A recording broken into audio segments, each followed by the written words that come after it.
너는 사랑스러운 주의 축복, 너는 향기로운 주의 약속, 너를 통해 하나님의 언약이 성취되리. 너는 마른 땅의 하늘이시, 너는 주님 목에 삶의 축복, 내가 서 있는 땅 영원히 마르지 않으리.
사랑의 하나님, 우주 만물을 창조하시고 보시기에 심히 좋았더라 하신 하나님, 이 아름다운 계절에 이 죄인들을 하나님 자녀 삼아 새 생명을 주시고 거룩한 주일 아가페 예배로 드리게 하심을 감사를 드립니다. 때로는 주님의 뜻대로 산다 하지만 나의 의의를 드러내며 내 생각과 내 이론대로 살아왔음을 이 시간 자백하오니 십자가의 보혈로 씻어주시고 정결케 하사 하나님의 말씀에 의지하여 겸손한 마음으로 남을 나보다 낮게 여기며 다른 사람들의 일을 돌보아 나의 기쁨을 충만하게 하는 삶이 되게 하시옵소서. 은혜의 하나님, 이 나라 이 민족을 불쌍히 여기시고 국률을 베풀어 주시옵소서. 앞으로 있을 이 나라 대통령 선거가 있습니다. 통찰력과 분별력, 정의와 공의가 바로 서게 하는 대통령이 선출되어 불의가 사라지게 하시고 이 나라의 안보와 경제들을 회복시킬 수 있는 지도자가 선출되게 하시옵소서. 하나님, 아가페 봉사부 11월 28일부터 추수감사절 시화전이 있습니다. 잘 준비되게 하시고 아가페 봉사부 시인들의 시 작품이 하나님의 은혜가 충만하여 오신 성도님들의 마음에 기쁨과 감사가 넘치는 시화전이 되게 하시옵소서. 아가페 봉사부 예배를 지도하시는 두 분의 목사님, 가정과 자녀들을 지켜주시고 영과 육을 강건하게 하시며 성령 충만함과 능력을 더하여 주셔서 맡겨진 사역 넉넉히 잘 감당하게 하시옵소서. 하나님, 이 시간 말씀을 전하실 목사님께 갑절의 능력을 주셔서 주신 말씀을 마음으로 받아 새롭게 다짐하고 헌신하며 섬김의 자세로 충성된 일꾼으로 끝까지 합력하여 선을 이루는 아가페 봉사부 되게 하시옵소서. 하나님, 영으로 기도하며 헌신으로 섬기시는 부장 장로님, 총무님, 임원진들 하나님이 주시는 복으로 채워주시고 아가페 성도님들 각 가정에 여러 가지 기도 제목들 있습니다. 기도 들으시사 응답해 주시고 원치 않는 질병으로 아파하는 이들을 건강함으로 회복되게 하시옵소서. 앞으로 추워지는 날씨에 장애인들 가정에 삶의 어려움이 없게 도와주시옵소서. 11월 달 조별 모임에 많이 참석하셔서 사랑을 나누며 친교를 더 다지는 시간들이 되어 서로가 서로를 알아가며 아름다운 모임의 공동체로 성장하게 하시옵소서. 예배 가운데 함께 하시는 우리 주 예수 그리스도의 이름으로 기도드립니다. 아멘. 이달의 성구 암송입니다. 욥기 7장 17절과 18절입니다. 사람이 무엇이기에 주께서 그를 크게 만드사 그에게 마음을 두시고 아침마다 건징하시며 순간마다 단련하시나이까. 아멘. 오늘 우리에게 주시는 하나님 말씀은 욥기 21장의 말씀입니다. 욥기 21장 17절부터 34절까지의 말씀입니다. 욥기 21장 17절부터 34절의 말씀을 받들어 읽도록 하겠습니다. 악인의 등불이 꺼짐과 재앙이 그들에게 닥침과 하나님이 진노하사 그들을 공고하게 하심이 몇 번인가. 그들이 바람 앞에 건불같이 폭풍에 날려가는 겨같이 되었도다. 하나님은 그의 죄악을 그의 자손들을 위하여 쌓아두시며 그에게 갚으실 것을 알게 하시기를 원하노라. 자기의 멸망을 자기의 눈으로 보게 하며 젖는 자의 진노를 마시게 할 것이니라. 그의 달수가 다하면 자기 집에 대하여 무슨 관계가 있겠느냐. 그러나 하나님께서는 높은 자들을 심판하시나니 누가 너니 하나님께 지식을 가르치겠느냐. 어떤 사람은 죽도록 기운이 충실하여 안전하며 평안하고 그의 그릇에는 젖이 가득하며 그의 골수는 윤택하고 어떤 사람은 마음의 고통을 품고 죽음으로 행복을 맛보지 못하는도다. 이 둘이 매 한 가지로 흙 속에 눕고 그들 위에 구더기가 덮이는구나. 내가 너희의 생각을 알고 너희가 나를 해하려는 속셈도 아노라. 너희의 말이 귀인의 집이 어디 있으며 악인이 살던 장막이 어디 있느냐 하는구나. 너희가 길 가는 사람들에게 묻지 아니하느냐. 그들의 증거를 알지 못하느냐. 악인은 재난의 날을 위하여 남겨둔 바 되었고 진노의 날을 향하여 끌려가느니라. 누가 능히 그의 면전에서 그의 길을 알려주며 누가 능히 그의 소행을 보응하랴. 그를 무덤으로 메어가고 사람이 그 무덤을 지키리라. 그는 골짜기의 흙덩이를 달게 여기리니 많은 사람들이 그보다 앞서갔으며 모든 사람이 그 뒤로 줄지었느니라. 그런데도 너희는 나를 헛되이 위로하려느냐. 너희 대답은 거짓뿐이니라. 아멘. 욥기 20장은 욥의 친구 소발이 욥을 향한 공격이 있습니다. 오늘 본문은 욥기 21장입니다. 그런데 전장인 욥기 20장에 보면요, 욥의 친구 소발이 욥을 공격합니다. 두 번째 공격입니다. 욥기 20장에서 소발은 결론 짓습니다. 무엇이라고 결론 지었을까요? 욥은 악인이다. 욥을 왜 악인으로 결론 지을까요? 그것은 욥이 지금 고난을 겪고 있기 때문이다라고 여깁니다. 소발의 공격입니다. 오늘 본문은 아니지만 욥기 20장 5절 한번 보십시오. 욥기 20장 5절입니다. 악인이 이긴다고 자랑도 잠시요 경건하지 못한 자의 즐거움도 잠깐이니라. 여기서 악인은 지금 욥을 염두에 두고 한 말입니다. 논리가 이러합니다. 고난은 그냥 오지 않는다. 고난은 분명 하나님께서 주시는 것이다. 그런데 고난의 이유는 하나이다. 바로 고난 당하는 사람이 죄를 지었기 때문이다. 그런데 욥이 너가 지금 고난을 겪고 있느냐? 그럼 너는 죄를 지었기 때문이다. 너는 악인이기 때문이다. 이것이 바로 소발의 공격입니다. 이런 욥의 친구인 소발의 공격에 대해 욥은 대답합니다. 그 내용이 무엇입니까? 바로 오늘 우리가 읽은 욥기 21장의 내용입니다.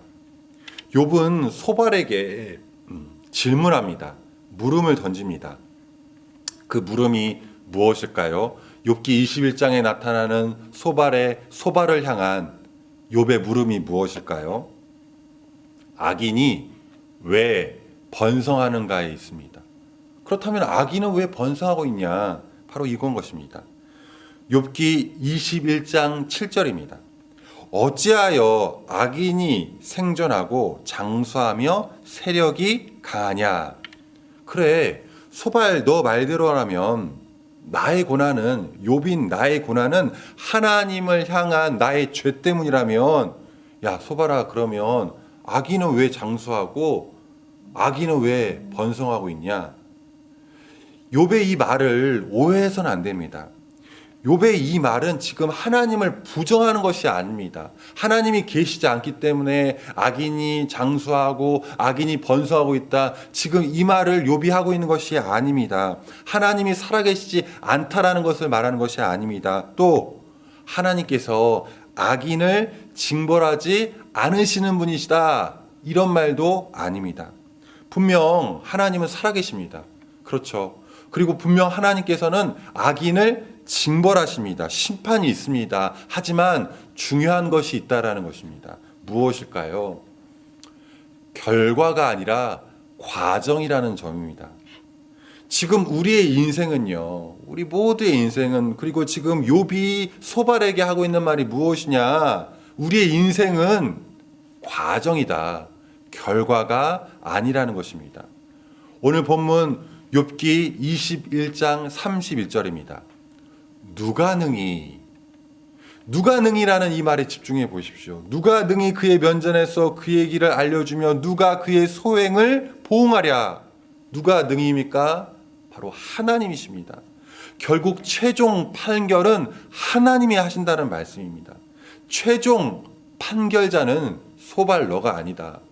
최종 판결자는 인간이 아니다. 이 말입니다. 왜일까? 소발 너는 하나님이 아니기 때문이다.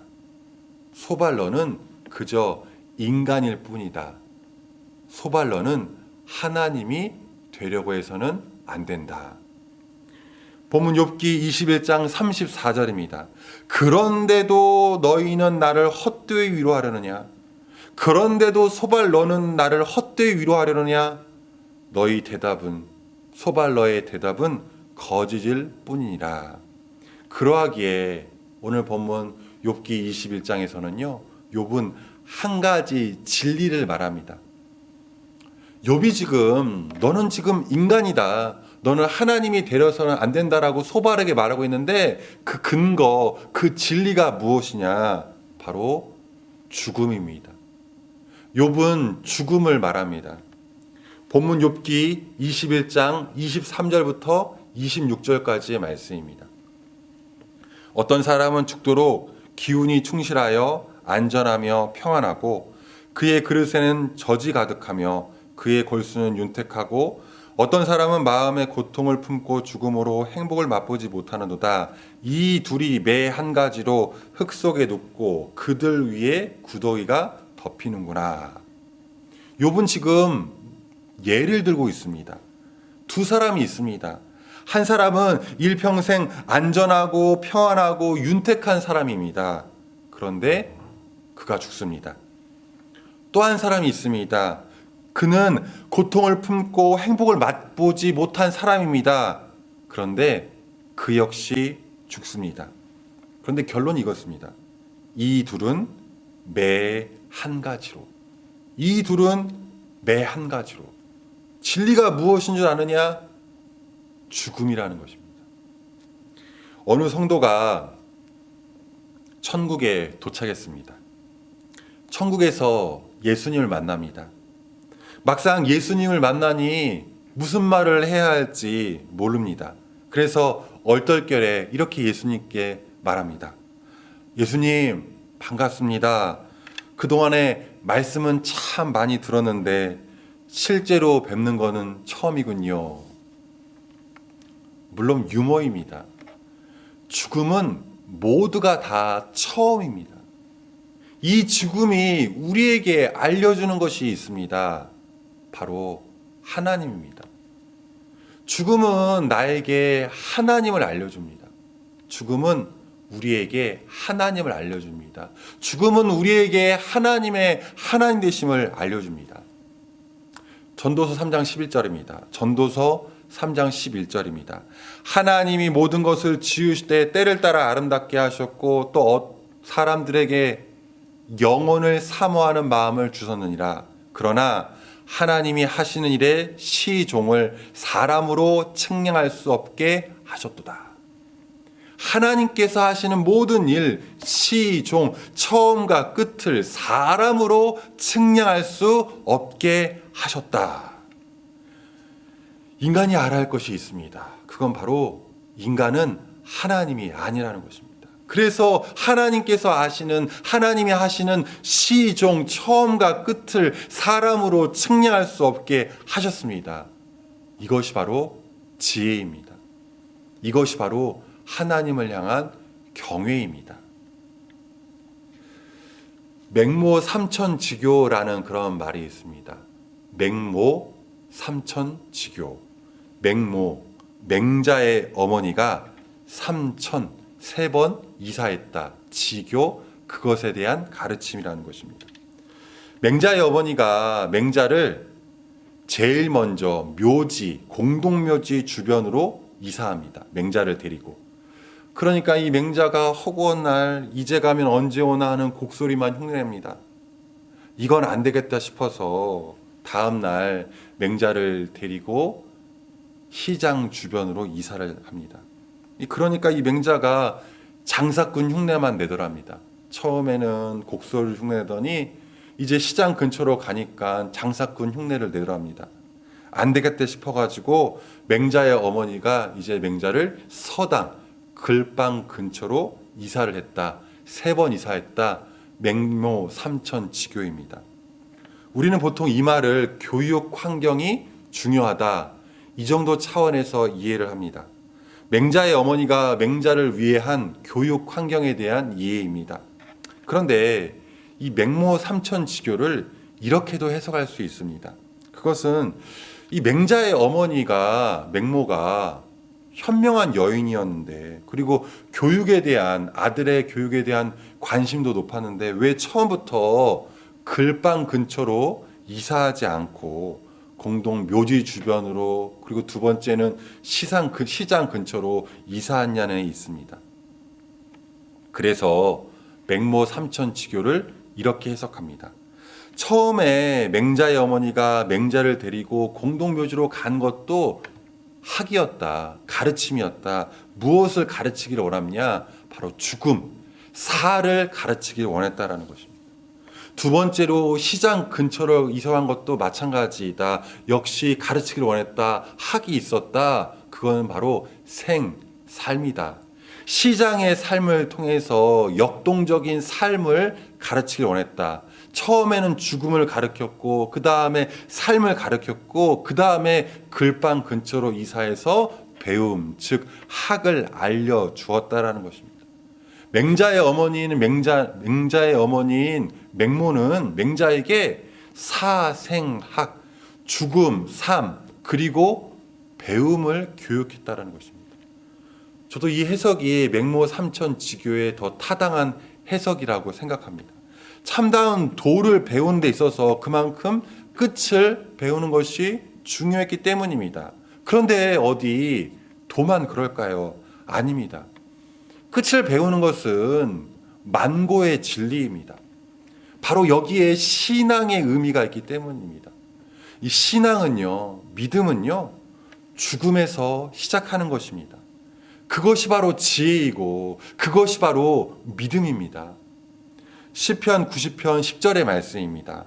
우리의 연수가 70이요 강건하면 80이라도 그 연수의 자랑은 수고와 슬픔뿐이요 신속히 가니 우리가 날아가나이다. 이어서 이렇게 고백합니다.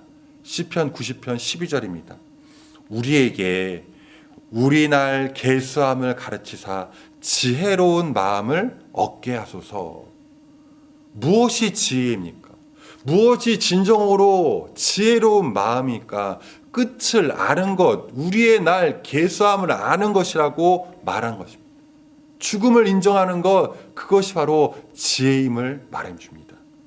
바로 하나님을 아는 것입니다. 죽음은 하나님이 누구신가를 우리에게 보여줍니다.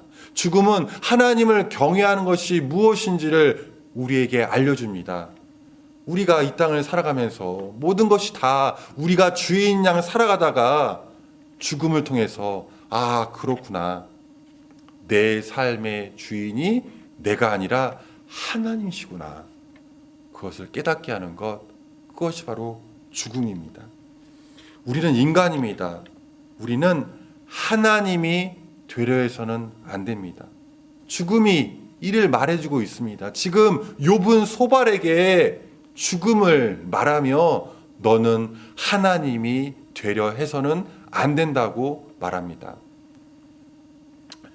뇌성마비 장애를 앓으면서도 아름다운 시를 짓는 송명희 시인이 있습니다.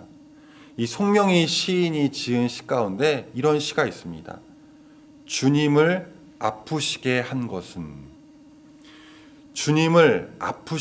것은 쓰라린 가시 면류관이 아니요 주님을 아프시게 한 것은 수치와 조롱의 침뱉음이 아니고 주님을 아프시게 한 것은 연거푸 내리치는 채찍질이 아니며 주님을 아프시게 한 것은 괴로움의 목 박히심이 아니라 주님을 아프시게 한 것은 날카로운 창 박히심이 아니라 주님을 아프시게 한 것은 우리의 배반이요 주님을 아프시게 한 것은 우리의 불순종이며 주님을 아프시게 한 것은 주님의 마음을 모르는 우리의 무지 때문이라. 우리가 주님의 마음을 아프게 하는 것은 우리가 주님을 모르는 것입니다. 인정하지 않는 것입니다. 바로 배반이요 불순종이요 무지 그리고 교만입니다. 오늘도 내가 하나님이 되려 하지 마시기 바랍니다. 우리는 인간입니다. 그리고 죽음을 통해 하나님의 하나님 되심을 인정하시는 저와 여러분, 우리 아가페 봉사부 식구들 되시길 간절히 기도합니다. 우리 기도하겠습니다. 주님을 아프시게 한 것은 우리의 무지요, 우리의 불순종이요, 우리의 교만입니다. 주님, 우리가 하나님이 되려 하고 있습니다. 하나님이 되어서 사람을 정죄하고 사람을 판단하고 마치 내가 내 인생의 주인인 것처럼 살아가고 있는 것이 나의 교만입니다. 나의 무지입니다. 주님, 이런 나를 용서하여 주시옵소서. 주님, 죽음을 통해서 이 땅의 삶이 다가 아니요 저 천국이 있음을, 나는 그저 인간일 뿐이요 하나님의 하나님 되심을 알게 하여 주시옵소서. 그것이 바로 진정한 지혜이요, 그것이 바로 진정한 믿음임을, 그것이 바로 진정한 신앙임을 우리가 체험할 수 있도록, 아니 내가 체험할 수 있도록 은혜를 더하여 주시옵소서. 우리 주변 가운데 고통과 아픔 가운데 있는 이들이 있습니다. 주님의 마음을 저에게 허락하여 주시고 내가 하나님이 되지 않게 하여 주시고 그 하나님의 마음으로 십자가의 사랑으로 위로하고 기도하고 사랑할 수 있도록 인도하여 주시옵소서. 우리 아가페 식구들 이 코로나19 상황 가운데 영육의 강건함 주시고 하나님의 하나님 되심을 날마다 인정하게 하여 주시옵소서. 함께 하심에 감사드리며 우리 사랑하시는 예수님의 이름으로 기도합니다. 아멘. 감사합니다.